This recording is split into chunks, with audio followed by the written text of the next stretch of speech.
This is what to do if you hate your job. And now, you probably clicked on this video because you already thought about quitting and getting a new job. And for whatever reason, that is not an option, or maybe the job market is not that good right now. And you've probably clicked this video because you've already tried talking to your boss about why you don't like your job and certain things have not changed. So in this video, I'm going to talk about things you can actually do to make your life better if you don't like your job. Firstly, I'm going to assume that you're already in process of looking for a new job, so you should not be working long hours and killing yourself for a job that doesn't respect you. But at the same time, you shouldn't totally slack off, where you may be put on a performance improvement plan, or worse, you may even get fired. So make sure you're striking that nice balance of kind of doing the bare minimum that you need to keep a good personal brand at work, but also don't volunteer for more projects or take on more responsibilities if it's a job that you don't enjoy. And make sure that you're going to use this extra time to do other things. Now, the reason why I bring this up is because if you're looking for a new job, your new employer may need to do a reference check from someone at your current company or someone that you've worked with. So you don't want to burn these bridges and give them a bad impression of you and your work. Also, you never know who you're going to need to network with in the future, because your current coworkers or boss may need to be the person that gets you a job at a new company somewhere down the line. So the main takeaway here is you should be having extra time now if you're at a job that you don't enjoy.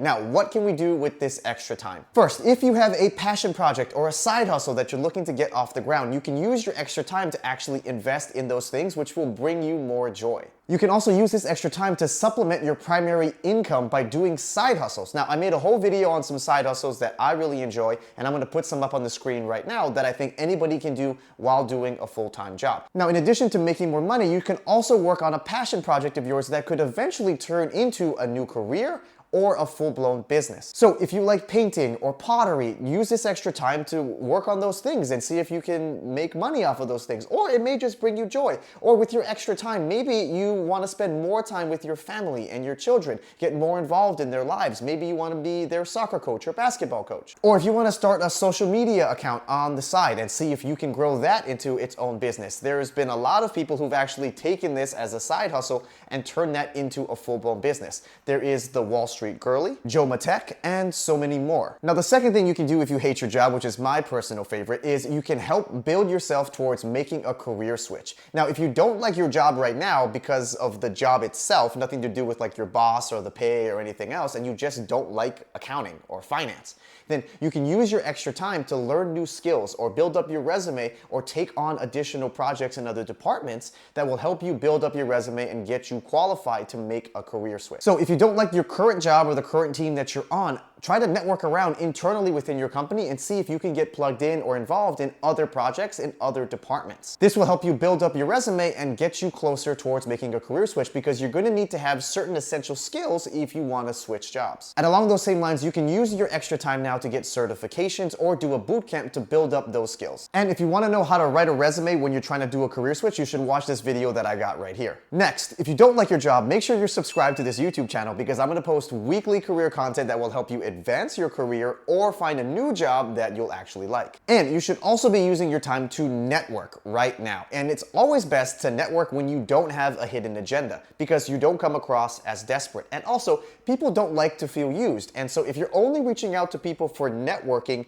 only when you need a job or when you don't have a job, people don't like that. And so right now, because you still have a job, take advantage of this time to network, build your relationships, and get ready to leverage these opportunities in the future. And as a bonus tip, if you work at a company with a cool office or great perks like free food or snacks, use your office and company that you have now to invite guests over for networking. Give them a cool tour. Right? This is a great way to add value to somebody without having to do too much effort. The next thing you can do if you don't like your job right now is take your extra time to do a part-time MBA or master's program. This can help set yourself up for the next career move, to move into a managerial position, or to even switch careers entirely. Now, if you're working at a big company, a lot of these companies actually have benefit programs where they will pay for part of your tuition when you're trying to get an advanced degree. Google, for example, is known for paying about a third of your cost for an advanced degree if you're a full-time employee. So of course, it'll take you a little bit longer to get this degree because you'll be working full-time and then doing a part-time program, but you will continue to make money and your company will even pay for a part of it. So you might as well take advantage. And as a cherry on top, if everyone on your team and your manager knows that you're doing a master's program or a part-time MBA in addition to your full-time job, they're not going to give you more work to do because they're going to want to respect the fact that you are advancing yourself because they think you're going to use these new skills that you get to stay at this company. So you're actually going to get less work because they want you to finish these programs. Next, if you actually like your job itself, but you're just not at the right company, the right team, working on the right product, or you don't have a good boss, then you can use this extra time to create or establish yourself as an industry expert in whatever field that you are in. Now, one of the easiest ways to do this is actually to create content on LinkedIn. And if you watch this clip right here from Gary Vee. And so to me, LinkedIn, for somebody right now who's watching this, if they realize that they can post things about their opinions, their observations, and their expertise about what they do for a living. If you're a 5-year lawyer and you say, something I'm seeing in law around IP law, and you write 4 sentences, you make a video, it depends on how you communicate, written word or video. One piece of content on LinkedIn where you have no followers right now can change the course of your life because now you have inbound people offering you jobs instead of you sitting and dwelling about hating your job. Not only is it free and easy to post content here, but Gary also talks about how this can create inbound opportunities on your LinkedIn so you can get even more job options. Now, I also want to add on to this by saying if you work in an engineering or a technical or a research field, you can also use this extra time to get patents approved or to put out research papers or to go speak at conferences. That way you can even better establish your personal brand and your stance as an industry expert. Plus, getting these patents and putting out research papers and speaking at conferences will help you get a promotion at this company, which will help you get a raise and make more money. And who doesn't like more money, right? All right, so these are the 5 things you can do if you don't like your job right now. And if you want more career content, why don't you put down in the comments what videos you want to see. Thank you all for watching, and don't be afraid to shake things up if you don't like your job.